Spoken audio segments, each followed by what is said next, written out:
Welcome to the Cohn Zone. We're the Cohns, Grant and Lowell, Perry Feast. The Niners are 1-2, and fans are freaking pissed, or at least they were after the game and yesterday. Now it's Tuesday, and I think emotions have calmed down a little bit, and now we need to take a more level-headed look at where the Niners really stand. And I think my dad wants to lead the charge on turning down the noise surrounding this team. Think there's been a lot of noise. It's only 3 games into the season, and I would say the reaction of fans, some players, and media has been hysterical. Hysterical. I don't mean funny. I mean hysterical, like off the chart. Okay. So let me just say a few things. They lost the first game, and the conditions are very tough, but they lost.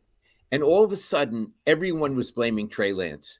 Now, he didn't lose the game. He was one of the players who lost the game, but it wasn't his fault, according to me. The national media, local media, fans, off the wall, this is the worst thing, blah, blah, blah, blah, blah. Next game, the poor guy gets hurt because the coach makes an idiotic play call. We all agree on that, Iggy. And then after the game, media, fans, and some players apparently are saying this is a return to 49er football, i.e. it's the legit thing. And although no one wanted the kid to get hurt, it's really good that Jimmy's back because he's a veteran of the offense and he can really do that. Okay. Gives him the best chance to win. Give him the best chance to win. They said that a lot. Right. Then they go play Denver, and they were horrible. Now, not the defense. The defense is world class. But they were just as bad as they were week 1 offensively. 10 points with the other quarterback. With the other quarterback. Yeah. So then everybody, including you, Iggy, are saying, oh, my God, this is really bad. Kyle's on the hot seat. If he doesn't make the playoffs, they ought to get Sean Payton. Sean Payton has his own problems. True. As long as I know, Kyle never got kicked out of the league for a while. That's true. Sean Payton did. And, what are they going to do? True. And maybe they should play Mr. Irrelevant, Brock Purdy. All of a sudden, his name is being – and it's like every week it's hysterical. And you, Iggy, even said they should get Cam Newton. Could we talk I believe that. I do. Yeah. I believe that. Okay. That's fine. So let's start with Cam Newton and get him out of the way. From my point of view, he never recovered from being a bust in the Super Bowl. It broke him psychologically. I think he's a loser. He came back last year to Carolina, and he was parading around the field. I'm finally back, blah, blah, blah. Carolina got rid of him again. I don't think he is any longer an NFL quality quarterback. I think there are 2 names that should never be mentioned anymore with the Niners, him and Kaepernick. Kaepernick simply because he's been out for 6 years, and this guy because he's not an NFL quarterback. Now, if you want to rebut me, that's fine. Yeah, I mean, I don't know that you didn't really use any stats or facts with that. 2 years ago, he started for the Patriots. His quarterback rating was 82 and he ran. Jimmy Garoppolo's quarterback rating his last 6 starts is 80. And if he's 3-3 in his last 6 starts with a quarterback rating of 80, 5 touchdown passes and 8 picks. I feel like the word is out on him, the book is out on him, and he keeps getting worse. I don't see that he's going to bounce back and become a winning quarterback. I think he's a loser now. The only reason he wins is because of his defense, really. So if he starts losing and the Niners miss the playoffs, it'd be a shame if they didn't try something else because I don't really see Jimmy Garoppolo bouncing back and becoming a factor. Okay. Fair enough. I would like to say you are going by stats, and I appreciate that, but neither you nor I can see the future. So I want to say a few things. Okay. You've been very hard on Kyle Shanahan. My feeling is he is not even near being a great coach. He does some things very well, but he's so far shown limitations and inability to learn. Okay.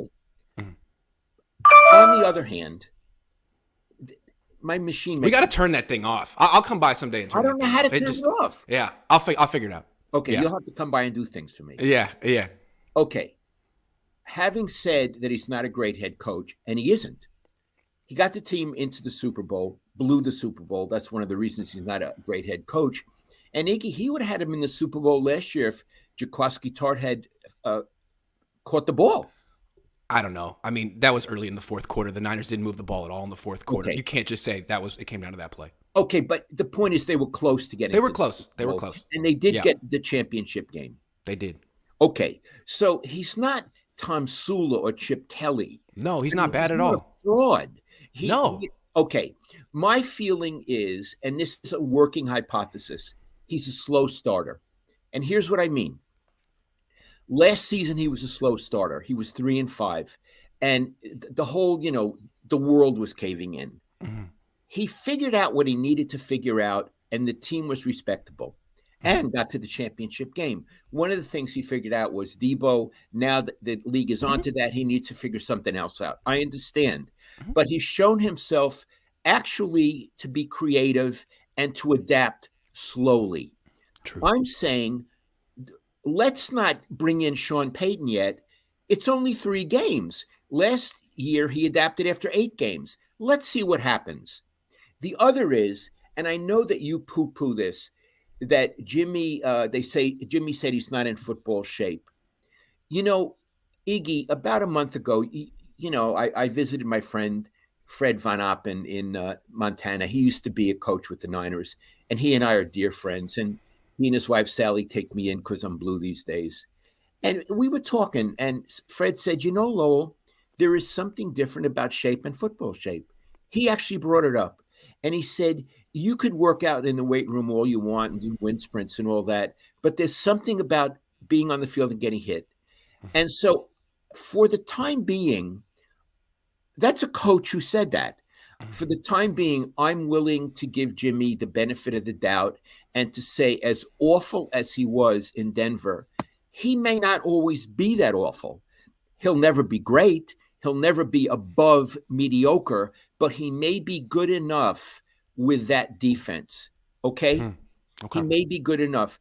I know I'm open to a rebuttal, and I'm eager to hear it.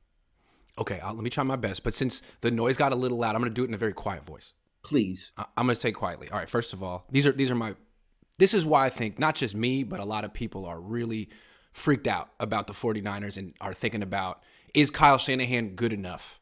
Not is Jimmy good enough. Is Kyle Shanahan good enough? He had a lot of excuses, but now he has the best roster in the league. That's what everyone says. Can he win the Super Bowl with the best roster in the league? That's the question. And right now, they could turn it around. They might be slow starters. But things that are concerning are the fact that the injuries are piling up like 2 years ago. Trent Williams is out. Trey Lance is out. Elijah Mitchell's out. Azeez Al-Shaair, Ty Davis-Price, Jimmy Ward, Eric Armstead. Some of them are coming back. But it does feel like 2 years ago when the injuries were taking the team down. Then you said they were a slow starter last year. They were. By week 8, their offense was really good. They were 2-4. They went to Chicago. They scored 33 points. And the season was on the brink. So it's really important to remember. So from week 8 to week 15, they averaged 28 points per game on offense. That's phenomenal. But then they went to Tennessee, lost, and scored 17 points. Ever since Tennessee did that to them, there's been a book on how to defend the Niners offense, especially when Jimmy's on the field. And ever since that game, that's 9 games ago, week 16 to now, they've been averaging 18 points per game on offense. So it's an issue that it seems like Kyle's been maybe figured out a little bit. All of his good ideas, and we've talked about him, has been figured out a bit, and he needs to come up with the next wrinkle. Well, the next wrinkle was supposed to be Lance. That's what they spent the entire year doing. So he's gone, and now he has to figure out midseason what the next wrinkle is with Jimmy, and he may figure it out. But I think what's really freaking out people is that Kyle's offensive coordinator is in Miami looking great. They're 3-0, and people are thinking, oh my God, was he like the ghostwriter on this team? Was he Cyrano de Bergerac? We'll find out. I don't know. So it's like it's been 9 weeks, and all of a sudden his underlings doing a great. He's not a slow starter. Mike McDaniel, not a slow starter. And then there's the fact that it's year 6 for Kyle. Like, he's always had excuses, and he's got this, and his quarterback, and then it's like, okay, man, like at a certain point, no more excuses. You have the best roster in the league. We want to see you deliver. And then finally, the things that make it weird are the leaks that came out. Like all offseason, so many people in the organization apparently saying we don't believe in Kyle's vision for the quarterback. And even in the locker room after the game, I saw it. Players talking off the record saying, So to me, we talked about it. Expand on that a little bit. That players after which game saying what? The Seahawks game. The Seahawks game when Trey was hurt and Jimmy came back. How they were basically saying, this is what we wanted for the team. And you said, as you said last week, that's a slap in the face to Kyle. It's a No question. right. So for players to be like so open and so many leaks off the record, basically condemning their own coach, it's not a good sign. They could all turn it around, but these are all signs of a team that's in crisis at week 3. Now, they've beaten themselves twice already. They could beat the Rams next week and handle all of this, but feels like a critical week for the 49ers. I agree it's a critical week. I do. Yeah. I agree. And the team does seem to be polarized. Yes. Factions, everything you don't want in a locker Right. room. That stuff can clear pretty quickly with a win, especially That's a win true. over the Rams. That's It true. could clear up pretty quickly. Also, I don't really value what the players say about who their quarterback should be. Me too. I don't care what they say. I don't know what their reasoning is or how much they know. But the lack of faith in the coach is very bad. I agree with that. I agree. The question is, will they continue to play hard for him? Certainly, the defense plays hard for DeMeco Ryans. Will the offense continue to play hard? My guess is it will, Yeah. but I can't prove it. Yeah. That's what I want to say. I want to say one other thing. Sure. I've been through a lot of sports seasons, and the idea of getting hysterical after 3 weeks strikes me as innocent. Mhm. There are 14 games to go. So many things can happen. Stafford could break his arm. It's I true. mean, really, so many things. Or the Niners could be a better team face to face with the Rams. So many things can happen. What I've learned, and when I was younger, I was always red hot. But what I've learned now is take a deep breath. Yes. Take a Sure. deep breath and try to get away from the noise and see what happens. I'll finish in a second, Guy. Denver won the game. They looked horrible also. They're 2-1. They didn't, I mean, Russell Wilson, except for the end, looked horrible. And on the only touchdown the Niners had, that was a nice drive. And the touchdown pass that Jimmy threw was beautiful. It was. Okay. Here's So the thing. all I'm saying is I am not digging a grave for them. I want to see more data. Okay. Look, I'm not digging a grave for I feel like I'm not firing Kyle, and I'm not digging a grave for the 49ers. I think it's fair to say that in year 6, Kyle Shanahan has to prove something and he's on the hot seat. I think it's a fair thing to say. No one's saying that he's going to get fired mid-season or after the season. Let's let the season play out. But he's being watched. Also, this team has a great defense. A great defense. So any team with a great defense is always going to be competitive every week and probably going to be a winner. The problem with him is that he's an offensive coach, and it's his 6th year coaching the team, and his offense was freaking awful in week 1 and week 3, and it was awful in the playoffs, and it was awful down the stretch, and it's been a long stretch. And he needs to bring something. He needs to show something right now. I think it's fair for people to be like, dude, what do? Are you really a genius? Did we give you too much credit? Or is DeMeco the genius on this team? Was Mike McDaniel the genius on this team? What's going on? Yeah. It's fair to ask those questions. Yes, and I think it's also fair not to use the word genius. Yeah. I think enough Bill of the genius Walsh stuff. was Yeah. a genius. Yeah. Although he didn't he liked when people called him a genius, but not in public. Right. But Right. Because it's a bad look to actually acknowledge that publicly. right. But I don't think that Kyle is a genius. No. I think he's gifted. Right. Nor do I think his dad was a genius. No. And his offense doesn't have to be great. It just has to be not bad. The defense is agree. great. The offense is bad right now. Just be not bad. And we think he can make his offense be not bad. I agree. I Yeah. think we agree on that. And I think if he can make his offense be not bad, this is a team that can win. Now, can it go to the Super Bowl? You were saying Super Bowl, but now you may have revised your opinion. I mean, it doesn't.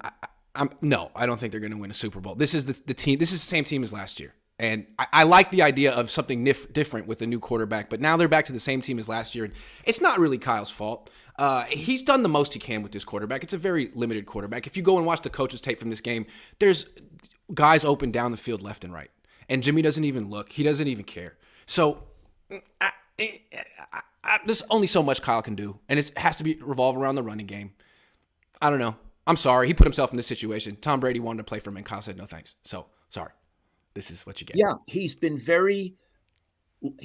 lacked prudence in getting quarterbacks.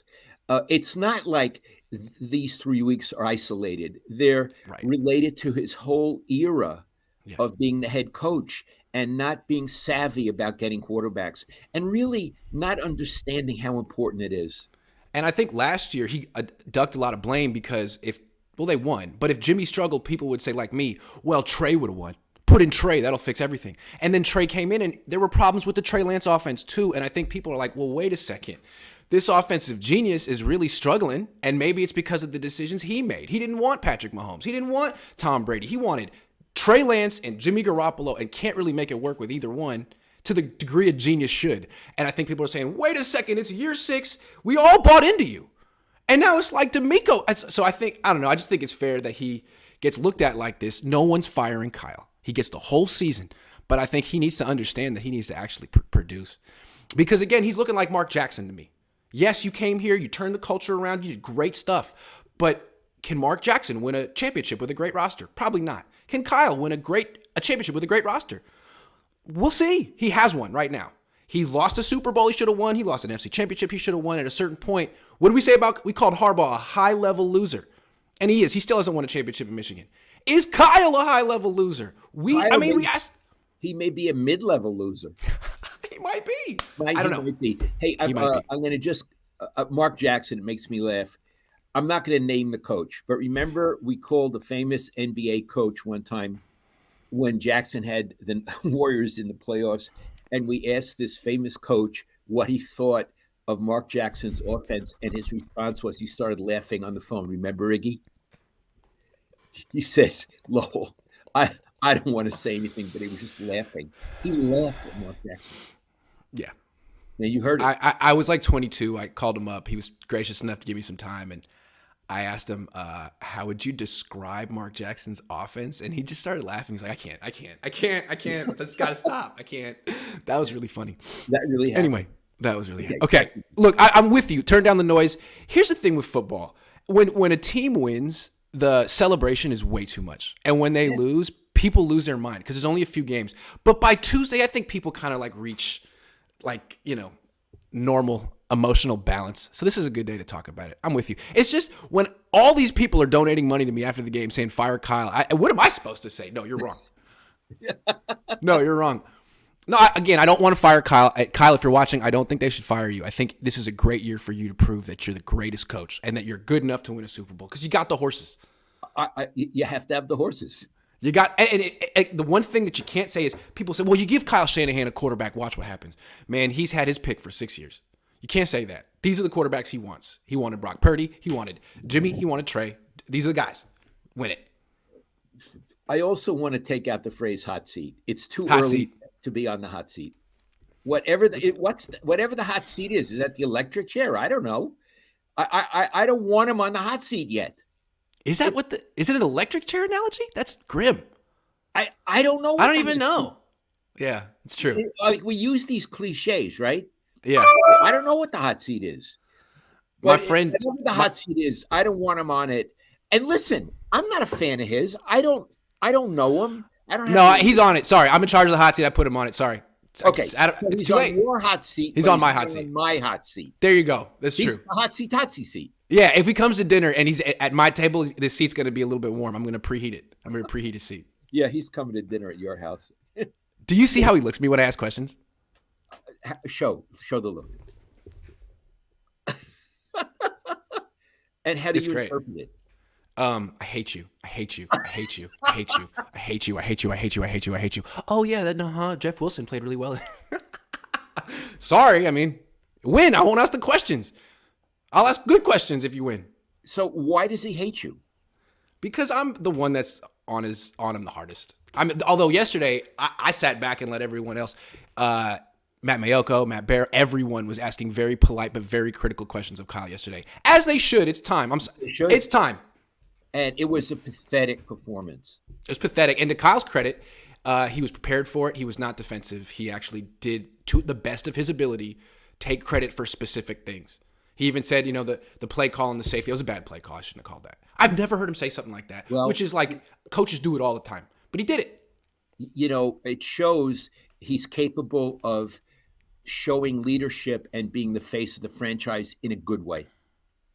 Well, if you're a slow starter, it's okay. Now's the time. Week 4 against the Rams, if you beat them, no one will care about the first 3 weeks. If you lose to the Rams and start 1-3, the the seat will get so warm. Okay, if they lose, we're going to talk about that later.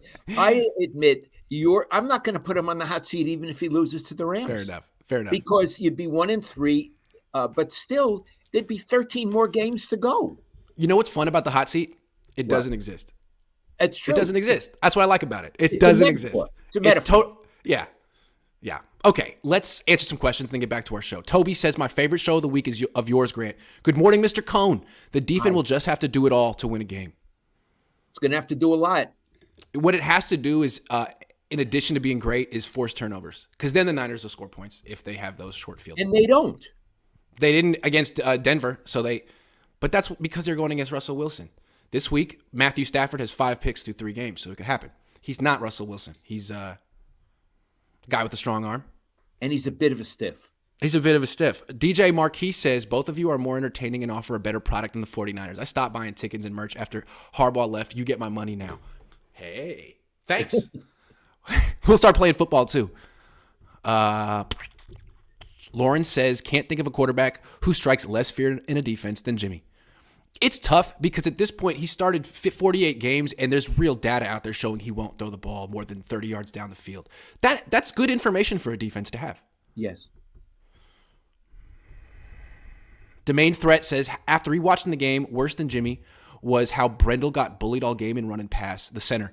Either start Hans or trade for a starting center. It's a fair point. The Niners have been trying to make this work with a guy who's never been a starter before. And he didn't do good.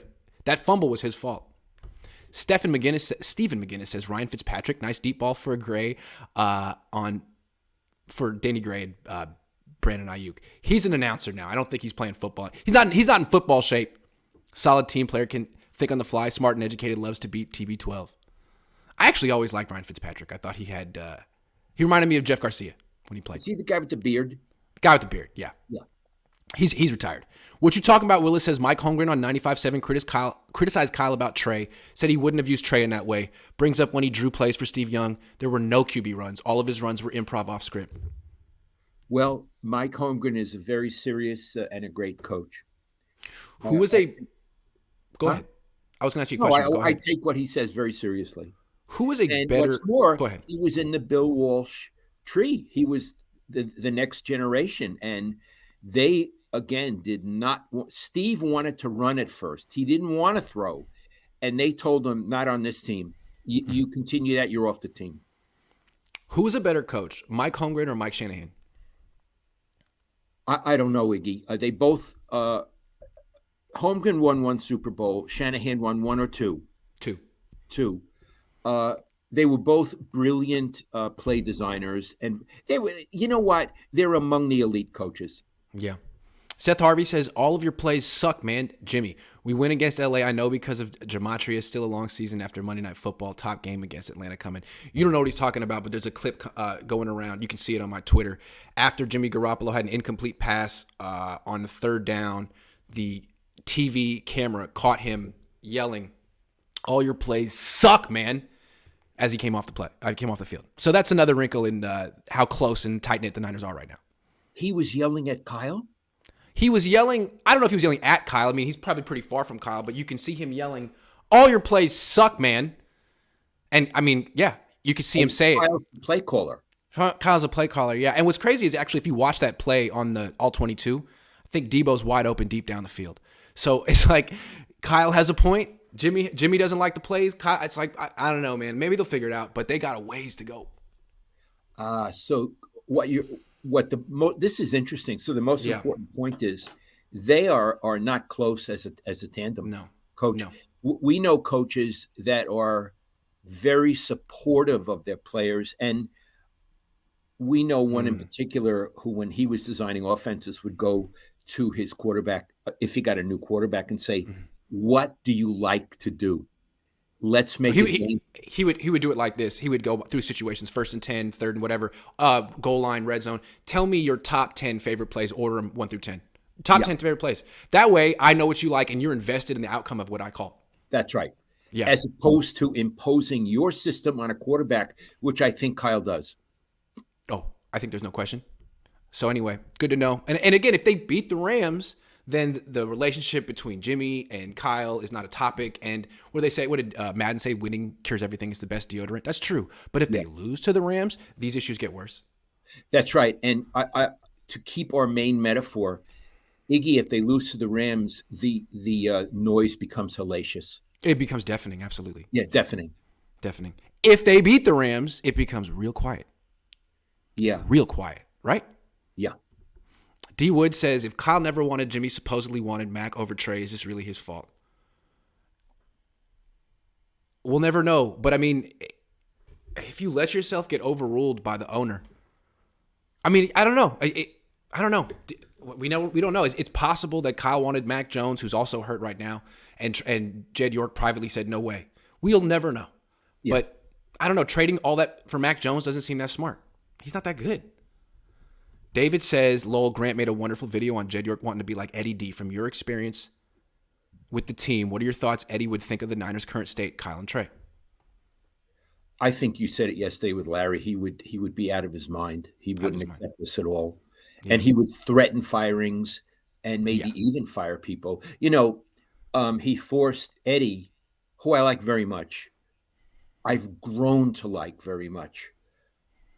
Forced Walsh out. That's what Bill told me.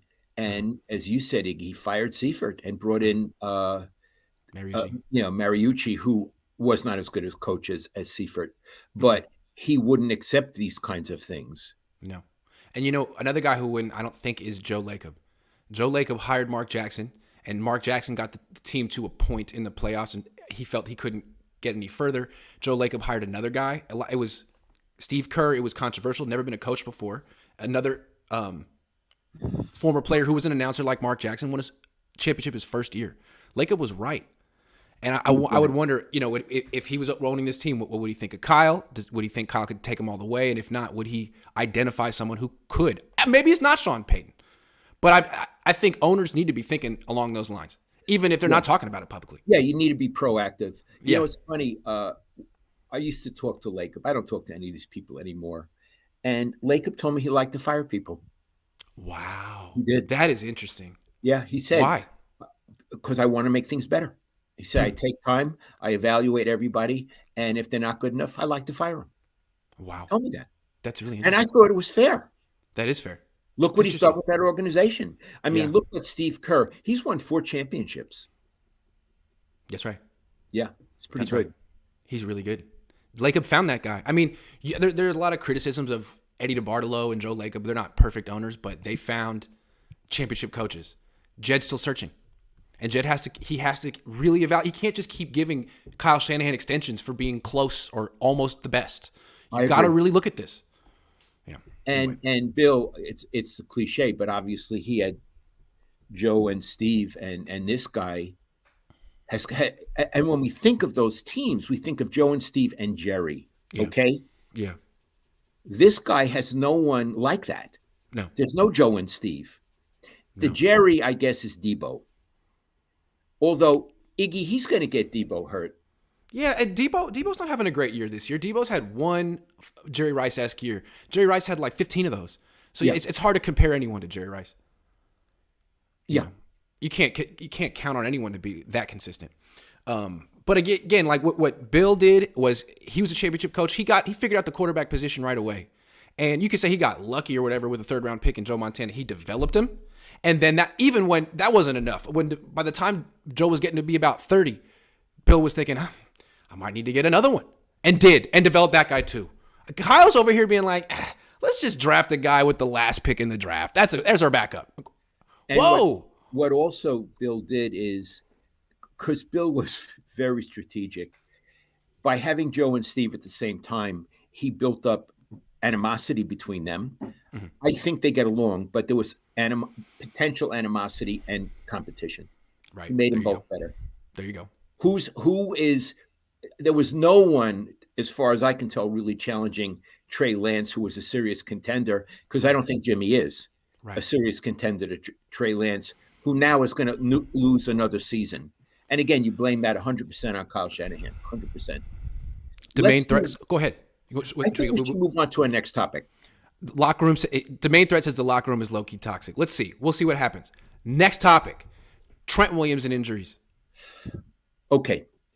Now we're going to talk about the Rams game in a bit, but I would say that, and you disagree if you want to, Iggy, the injury to Trent Williams for the meaning to the team currently is more than the injury to Trey Lance. That's how good I think Trent Williams is. Am I overstating it? I mean, I think the Niners could make the playoffs without Trey Lance. They've proven that a bunch. Without Trey Lance or Trent Williams? Without Trey Lance. I mean, if Trey Lance is gone, they can still make the playoffs. They've shown that. But if Trent Williams is gone, what's the offense going to be? If he misses the whole season, what's the offense going to be? How good can it be? I don't know. And they say he's going to miss 6 to 8 weeks. Well, I interviewed a Dr. Nirav Pandya last night, and he was explaining, like, it's usually 4 to 8 weeks for a high ankle sprain, but it's different. This guy's a lot bigger. He's older, and this is an injury he had last year. He was thinking it's possible that the high ankle sprain he had last year never fully recovered, and that's why he injured it again. So it's tricky. We'll have to see. I have no idea when he's coming back. I got it. And so this is really an important detail. We were talking in general about, maybe, it's early in the season, a lot of noise. But if they can't protect Jimmy's back, i.e. no really effective left tackle, Jimmy's not a guy who can scramble. No. He's a dead duck. He's a dead duck. So at that point, if you don't have Trey Lance, your passing game is going to really be tough. I mean, you can pass on 1st and 10 when the defense is really expecting run, like catch them off guard and stuff. But what about 3rd and 7 or 3rd and 5? How are you going to do that? 2nd and 9. It seems tough. Who would be the left tackle? Colton McKivitz. Tell us about him. He was a 5th round pick a few years ago. They cut him last year. He was on their practice squad, and they moved him up. And he's a serviceable player. He's okay. He can do the run blocking. But again, on 3rd and 8, if he has to go one-on-one on a pass play when they know it's a pass against some of the better edge rushers in the league, you can't expect him to hold his own one-on-one. Trent Williams will beat anyone one-on-one. He's the best. He'd beat Bosa. He would beat Nick Bosa. You've seen him in training camps. Like, Nick Bosa is supposed to be the greatest in the league, and he is. But against Trent Williams, he looks like just another guy. And Trent Williams isn't even breaking a sweat. Just like, gotcha. Good try. Yeah, and now he's gone. And it's what's crazy is he hurt it last year, maybe less than 12 months, 9 months ago. And he hurt it again. So the Niners have to be careful with this. Yeah. So that might be the most salient point we're making today. When you lose a player of that caliber in that position, that's serious. And they, unless they can figure something out, like giving McKivitz help. Right? Yeah, I mean, they'll have to. And the help is usually George Kittle. But then that's one, he's not running routes if he's blocking, and you need him to run routes. Especially for Jimmy. Yeah, you do. So, okay, let's think about this. Let's say Trent, the worst case happens, and Trent Williams doesn't come back this year, although they expect he will. What if the Niners miss the playoffs because of a huge injury? Do you give them that excuse? You know what I mean? Okay. I guess we don't have to go that far. It's kind of down the line, but you know what I'm saying? Do they get the injury excuse? Would I give them the excuses? Yeah. Would Jed give them the excuse? Yeah. My feeling is Jed would. Jed would. I think he would. Right? I think he would. I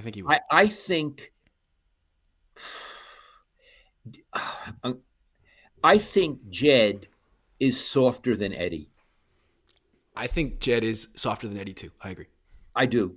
So I'm not going to say Jed's a nicer person. I don't know either one well enough to know how nice they are. Yeah. And although all the friction I've had with Jed, he's always polite to me when we talk. That's true. Mm-hmm. He's always a gentleman when we talk. Mm-hmm. But I don't think it's almost like I used to when I was young. I feel I would commit homicide to publish something. Mm-hmm. Not that I really would, but it felt like it. I think Eddie would metaphorically commit homicide to win. Yeah. I don't know that Jed would. He'd maybe go behind your back and do something, but I don't think he'd do that. Yeah, I agree. I agree. I agree with that. I would compare him more to Jerry Jones. I think Jed's good at controlling the narrative around his team. Especially, I think he's focused on controlling the narrative more than necessarily winning a Super Bowl because he's never done that. But he likes being talked about. He likes being in the discussion. He likes being in the mix, in the playoffs, a contender. And as long as he has that stuff, he can sort of control the narrative and say, we're a perfectly respectable franchise. Yes. And Iggy, let's talk about some other injuries because Yes. they're serious. The left tackle is out, and that's the big one. The quarterback is out, and that's a big one. Those are two big ones. Yes. Who else? The running back, Elijah Mitchell, sprained MCL, 8-week injury. He'll be back for the second half of the season if the Niners are still in it. He's a really good player, but that's a big injury. Is he a better player than Jeff Wilson Jr.? Yes. Yes, he is. Although Jeff Wilson Jr. is doing a good job. I understand, but you're saying Mitchell is a special talent. If Mitchell were healthy, he'd be getting like 95% of the carries right now. Okay. Eric Armstead. Eric Armstead missed this game with a foot injury. He could come back, but he's been hurt a lot this offseason. He missed all the training camp. You were talking about football shape, right? Yeah. He's not in football shape. And I think that might be why he got injured week 3 after missing all the training camp. I mean, it's football. It's a violent game. And part of being in football shape is the ability to take the violence without getting hurt. Harbaugh called it building up a callus. That was his metaphor. And then there's Kittle. There's Kittle who's coming back, but he had 4 catches for 28 yards, which is not exactly Kittle. And I asked Kyle about that. Is he in football shape yet? And he said, no, of course not. Like, absolutely not. So this is where the Niners are at. And then when Trent Williams comes back, he won't be in football shape. Yeah, I take this stuff, football shape, seriously. Me too. I scoff with Jimmy because it's like, okay, but how good is he when he's in football shape? Is he gonna? Are you gonna blame running out of the back of the end zone on not being in football shape, Jimmy? Come on, dude. I know, and his footwork and all that. Yeah, all that. But there is it's true. I mean, maybe his passes won't sink and die as much when he has a little bit more fitness. I want to give some praise. Eric Armstead is hurting. Javon Kinlaw has played 3 games. Yes, it's true. His health was an issue, and I bet he was worried about it as well, Iggy. Yep. And I'm praising now.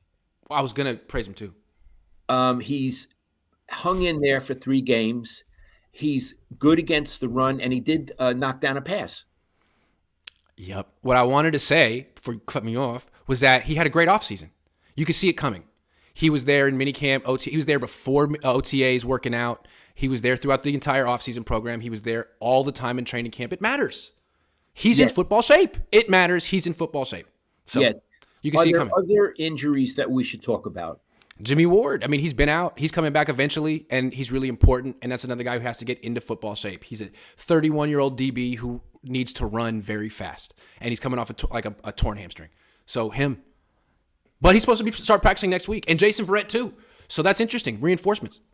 Iggy, I had forgotten about Jason Verrett. I had forgotten about Jason Verrett too, but if he could actually come back, holy shit, what a defense this would be. Yeah. And I got to say, I love Jimmy Ward. Whenever he talks, he is the most compelling character. With a twinkle in his eye.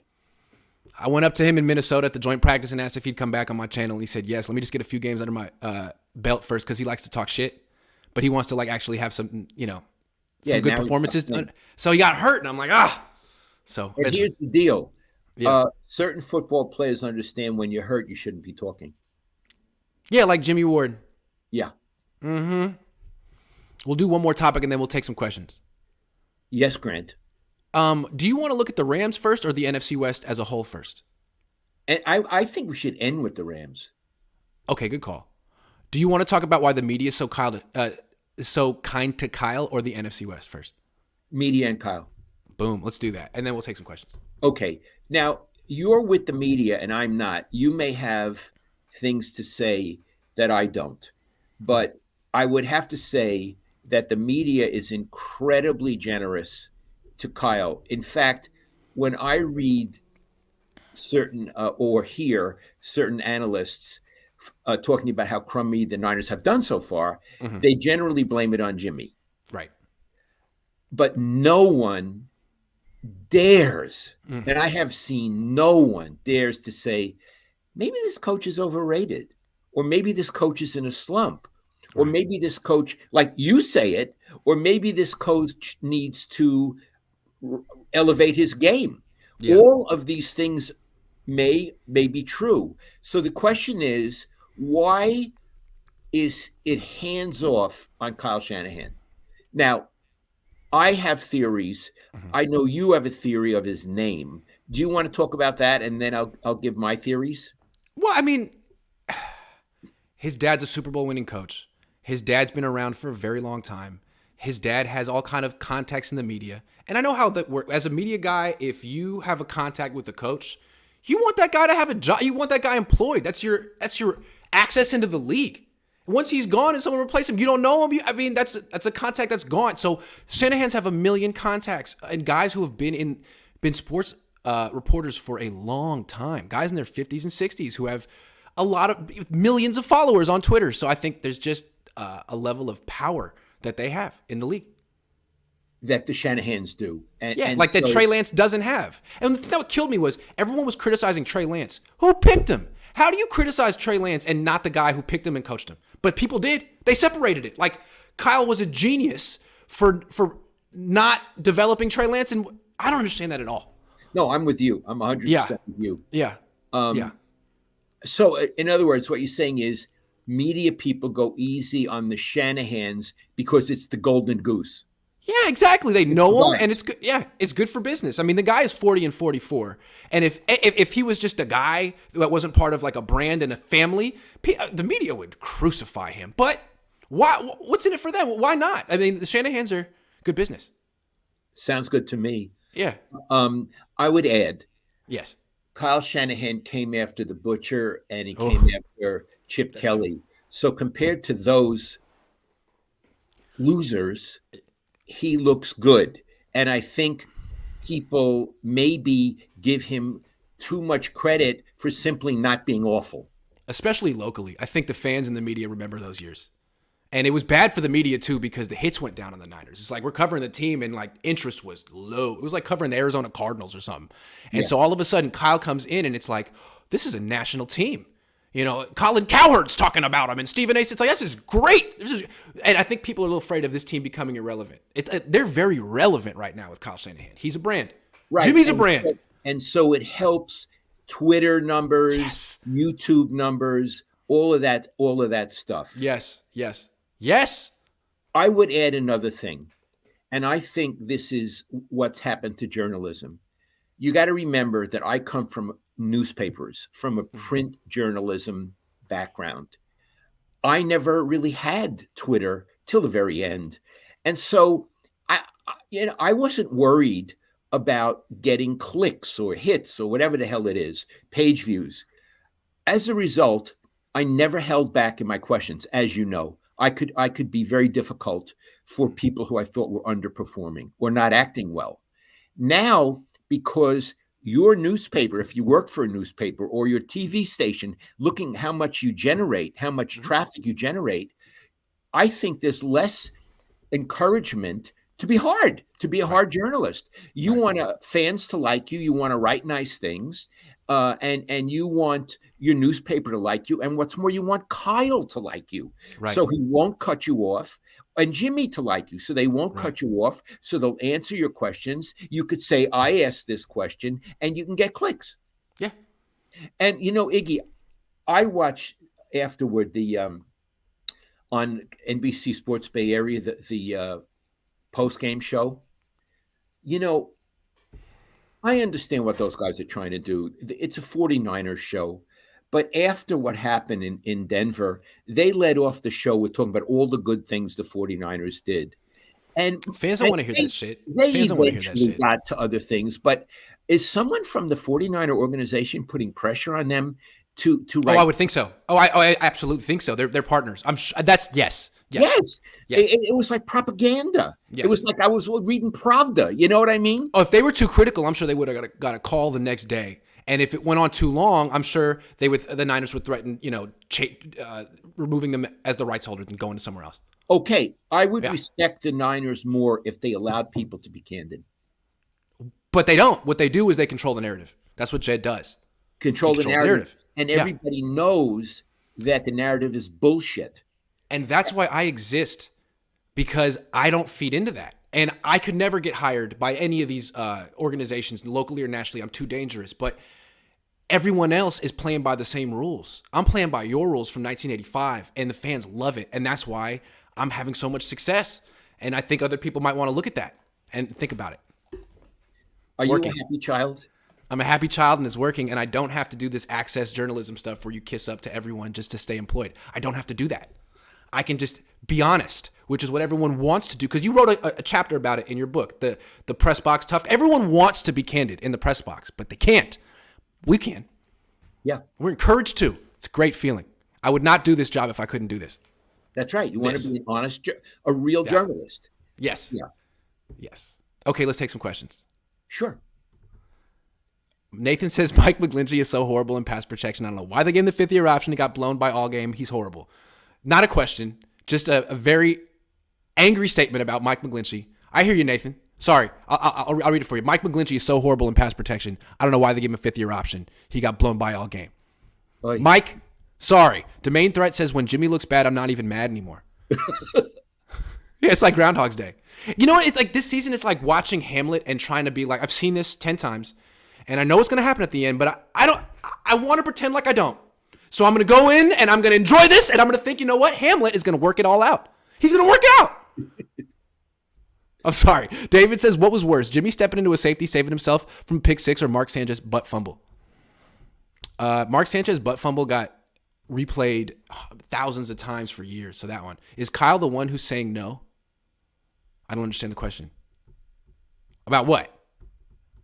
Follow up. Sean O'Leary says, beyond the offense, the lack of discipline is an issue. Too many penalties, player locker room talk that undermines the team, and the like. Aside, love sessions with your dads makes me miss my dad all the more. 1,000 miles away. Well, thanks, Sean. That's very sweet. Thank you, Sean. It's important to remember that when teams start off 1-2, there's always this noise. It's very uncomfortable. If they win next week, it all goes away. Yeah. Even if they don't like each other that much.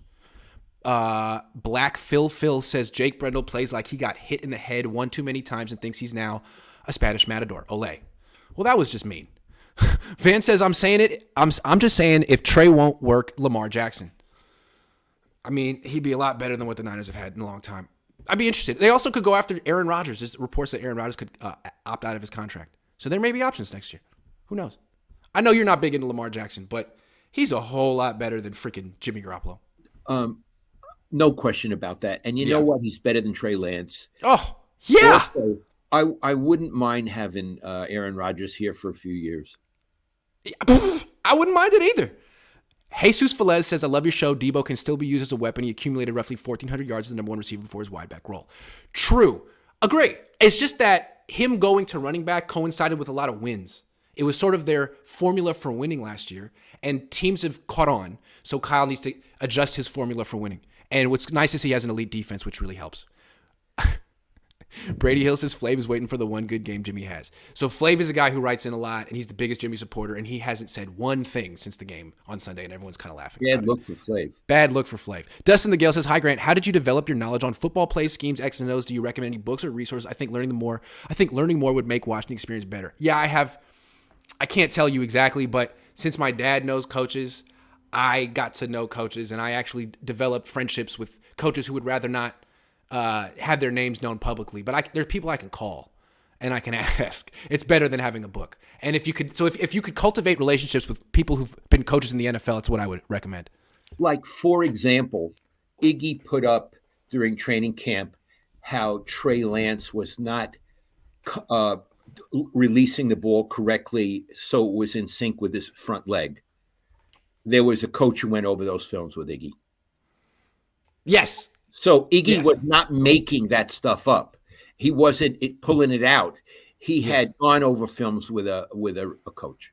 And the best thing is that you'll never, ever, ever, ever, ever, ever guess which coach it is. Yeah. You'll never know. Never tell. Never tell. I have absolutely zero connection to him. Joshua Wyatt says the original sin for this year was failing to develop Trey last year. That forced them to try. Yeah. That forced them to try to develop Trey running. This team needed a new veteran. Yeah, it seemed like they wanted to get Matthew Stafford, failed, wanted to get Rodgers, failed, and then got a rookie, which was never going to work. This team needed a veteran quarterback. I mean, this team.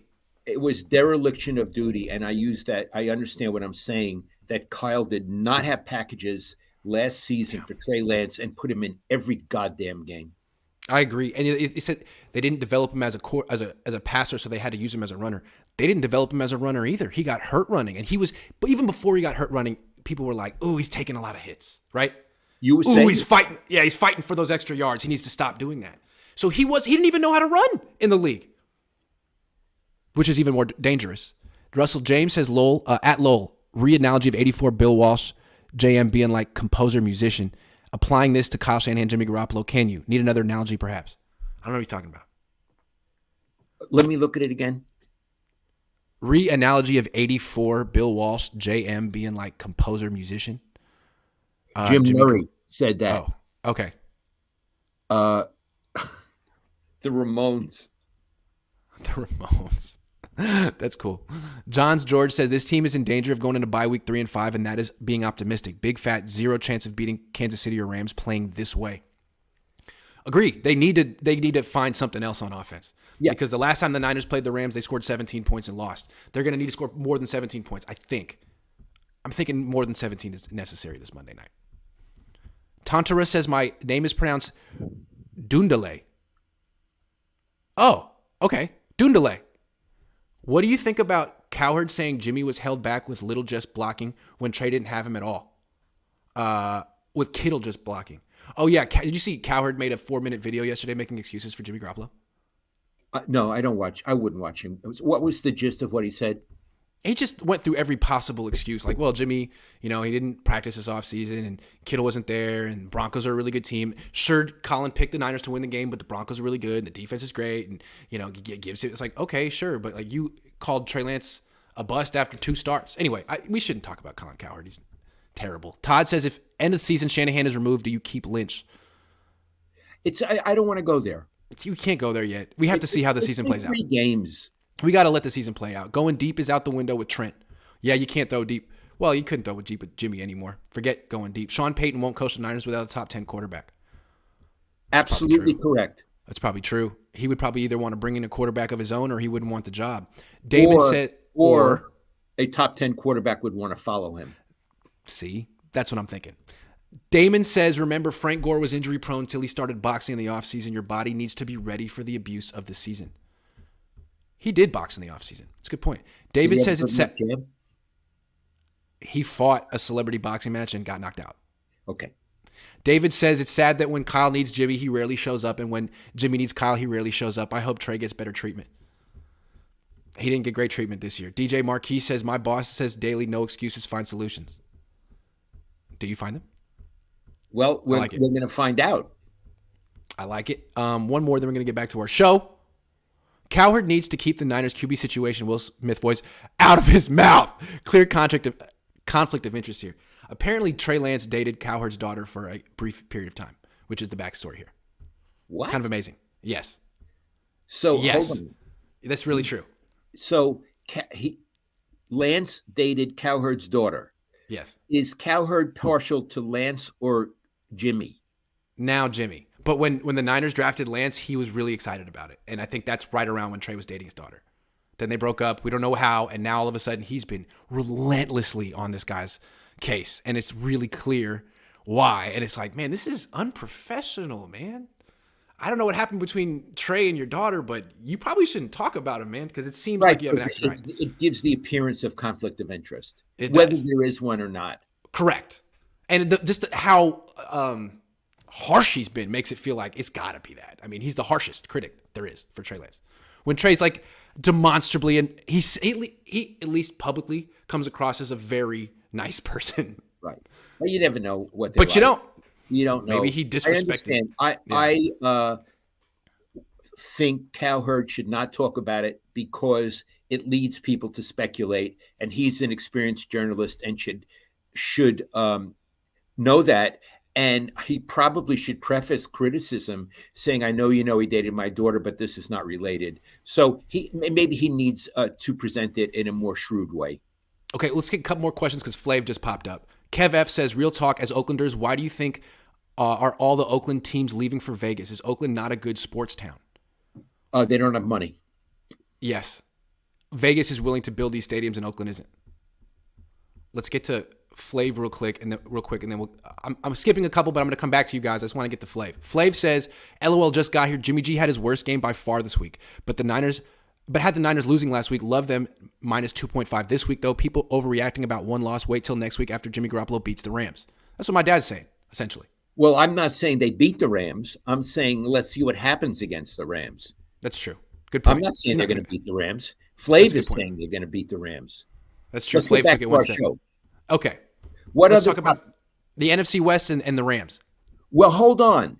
There was one other thing I wanted to talk about because we had been talking about media, and you brought up, this Cowherd guy, and Stephen Smith talks a lot about, and Florio. These are guys, I know who they are. Honestly, Iggy, I don't watch them very much because I'm old and I'd rather look out the window. Yeah. But what I don't understand, why all of a sudden are the Niners such a national story? Yeah. I mean, these guys, every time a 49ers quarterback gets a hangnail or they lose a game, or they win a game, but they didn't win the way they're supposed to, you got guys all over the country. This Eisen guy. Why? Why are they doing that as opposed to the New York Giants or the Seattle Seahawks? What is this fascination with a San Francisco Santa Clara team? It's interesting, right? I mean, they're not champions. They haven't won anything since 1995. I mean, they didn't get this type of national coverage even when Harbaugh was the coach. So why now? It's hard to say. It's hard to say. I mean, maybe they see how well my YouTube channel's doing. They're thinking maybe there's more clicks for the rest of us. If Grant Cohn can buy a house off 2 years of saving from a YouTube channel, maybe we should be talking about the Niners more too. And a Kia Stinger.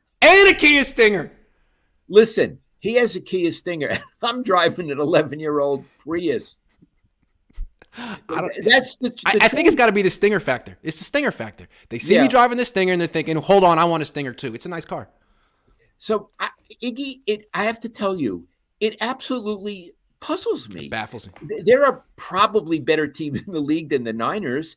The Rams won the Super Bowl. How come there's all of this mishigas with the Niners? And what it is, obviously, is these people, again, they want page views, clicks, whatever the hell it is, feel they can get them on the Niners, so they have to have opinions. Yes. This Stephen Smith, every time something happens, he's got an opinion about the 49ers. Iggy, have you ever seen that man in person in Santa Clara? No. Not Colin Cowherd, not Skip. I saw Skip Bayless in person one time when he was the columnist with the Mercury News. But not lately. No, not since then. Not lately. They pontificate. Yeah. I don't know who their sources are. They're not talking to you. No. And you're the one there who sure knows the most about the football aspects of what's happening with the team. You'd think their journalists say, Grant, we were at a Super Bowl and Mike Lupica was sitting right next to you and was asking you questions. He was. Mike didn't mind. No. He didn't make things up, right? That's right. Mike Lupica is a wonderful writer for the New York Daily News. Great writer, great columnist. He was writing stuff down that he was telling him. He asked me a million questions. That was during the Broncos-Panthers Super Bowl. Yeah, I remember that. That was interesting. Yeah. It used to be that there was like a East Coast bias with these national guys, and they would just talk about the Red Sox and the Yankees and the Patriots and all those teams. But it seems like they figured out that the Niners have as big of an audience and fan base as any team in American professional sports. I mean, I could talk about only this one team the rest of my career and make have a good living just talking about one team. I don't know that many teams in the NFL really qualify. The teams that have as big of a following as the Niners are probably like Dallas, Green Bay, New England, Pittsburgh, and that's it. Like they're like top 5, gotta be. Not the Raiders. No, the Raiders would be below. Broncos have a huge fan base. The Seahawks have a huge fan base, but I think even the Niners have more fans. Even the Niners. Yeah. So anyway, what I want to say is, Iggy, I find it very interesting that these people every day they say stuff. Now, Adam Schefter knows what he's talking about because he actually has sources. Right. Do these people have sources, or do they just sort of say stuff? It's like they have such strong opinions about a team that they really probably don't watch every game of, and they don't know anything about more than a fan would. Like, honestly, everyone watching this show knows more about the 49ers than Colin Cowherd does. Everyone watching the show, just because you follow the team and he doesn't. Yeah, he pretends he's an expert of every team in every sport. Like, no, you're not. Yeah. Anyway, no, you're not. I just wanted to linger on that for a minute. So I like that. Do you want to go to our final 2 topics and then take the rest of the questions? Sure.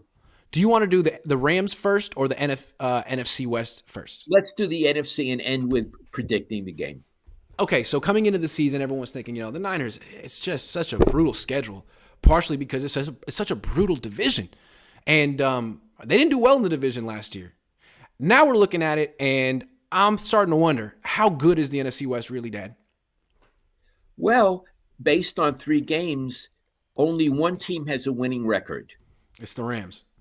The Rams. And haven't looked that great. In addition, Iggy, could you explain this, the point, giving up more points or scoring more points? Point differential. Point differential. Plus, minus. Have you scored more points or given up more points? Yeah. I looked, and maybe I looked it up wrong, but the Niners are the only team in the division, including the Rams, that have a positive point differential. So they're plus 10. The Rams are minus 9. Yeah. So it's presenting itself early on as way overrated and a weak division. Yeah. Now, it could change. I always want to say things. I've seen things change, but based on reality now, the Seahawks suck. They suck. And Arizona almost sucks. No, they suck. They suck. Now, they're going to get DeAndre Hopkins back halfway through the season. He's suspended for performance-enhancing drugs, and he's good, although he's 30. They suck. They suck. The Niners may suck. No, they don't suck. No. Their defense is way too good for them. Okay, the defense. I forgot. Their defense is way too good for them to suck. The Niners are okay. They're flawed, and the Niners are fatally flawed. We've talked about it forever. With Jimmy, they're fatally flawed. That's why they brought in Lance. The Rams seem to be way not as good as last year. Seriously, not as good as last year. Yeah, I mean, they can't run the ball. They lost Odell Beckham Jr. Matthew Stafford has an elbow thing and throws a lot of picks, and they lost their left tackle. Yeah, they got problems.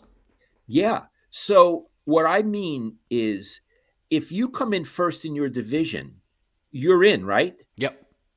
I think it's possible somebody could come first in the division with a 9-8 record. It's possible. Yeah. I'm with you. As bad as Denver is, they're 2-1. That's right. With that coach, as bad as the Niners are, they could be 9-8 and be in the playoffs. So this season is going to be a very interesting journey. I think what we're seeing, there's some exceptions. Philly and Miami have their offenses clicking right now, but what we're seeing is every year, like, the offseason gets more and more ridiculous, where there's like less practices, less preseason games, less starters playing in the preseason games. And I think you can get your defense up to speed a little bit faster. I mean, there's less synchronization. It's more like flying around, hitting. But on offense, I think you see some really bad offense in September in the NFL. Mediocre at best. And then the teams that don't get a bunch of injuries and win some games, by the time it's November, they kind of get their stuff together. But it's rare to see good offense in September, which is bad for the league. Because it means it's a lot of mediocre football. We're watching preseason right now. This is preseason. What we're looking at now is bad football. I agree with you. Yes. And the NFL just like massive, like, oh well, you're enjoying it, right? Like you got your fantasy football. It's like, yeah, this is mediocre at best. Can't you improve your play? I'm with you. I have other things I want to say. We also thought the Niners had a very hard schedule because they have the AFC West. Well, I'm not sure the AFC West is as good as we thought it was either. Raiders suck. 0-3. The only 0-3 team in the league. The Niners just lost to the Broncos, so they don't have to worry about them anymore. And I mean, the Chargers, they lose. And their guys hurt. And the Chiefs just lost. Got beat. Just got beat. So So there's no juggernaut in that team in that division. No. So we had talked in the offseason, boy, this is a tough schedule the Niners have. It's not a tough schedule. No. I mean, there are occasional really tough games, but I think the Chiefs would be very challenging for them. I don't think any other teams in the AFC West or the NFC West. So say, do you fire them at the end of the season of this? Let's see how the season plays out. Yeah. Let's see how the season plays out. Absolutely. Agree. Because I think they could be a playoff team at 9-8. Possible. Absolutely. Yeah. They certainly could. That's a good Should point. we talk about the Rams? Let's talk about the Rams. So it's May a I Monday go? night game. Go ahead. Okay. Um, I think if you were a betting person, which I am not, you would probably bet on the Rams. Although I know you don't bet on team, you bet on Yeah, the spread. the spread. Well, Let's see what the spread is. Yeah. You know the spread? Well, I'll get it for you. All right, give me the spread. Give me spread. Okay. The Niners are actually favored by 1.5 points at home. Because they're at home. Say they Yeah. would have got 3 points, but they only get to 1.5 points. Yeah. Yeah. Okay. So it's a pick 'em game. Mm-hmm. Okay. I think in my heart of hearts, I would probably think the Rams would win, but I think it's close. And Yeah. the reasons are the Rams are overrated. Mm-hmm. Stafford is damaged. Mm-hmm. The Niners always do well against those guys. Their defense is so good. The defense is so good. They're going to make Stafford look bad. Yeah. I think it's going to be a grueling, gruesome game. Yeah. And it would not surprise me if the Niners win. As Yep. bad as Jimmy is, and even without Trent Williams. What do you think, Iggy? Here's what happens a lot with the Niners. It's what happened last week. The defense plays great, and it makes the other offense look inept. And you're thinking, boy, the Niners are going to blow this team out. But then the Niners offense struggles, and they let the team hang around. And all of a sudden, it's the fourth quarter, and the Niners offense is doing nothing, and the Niners defense gets a little tired. And all of a sudden, this offense that they're facing that's done nothing all game starts doing stuff. And the Niners lose. That's what happened last week. It's what happened in the NFC Championship game against the Rams. Remember, the Niners were winning that game and lost 20-17.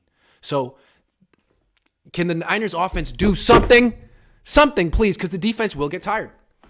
Okay. So Yeah. I'm saying I want to be Go ahead. I want to be Go ahead. clear. Yeah. I think the Rams will win. Mm. And then all hell will break loose. But I think what my gambling friend in Vegas says, I think the Niners are a live dog.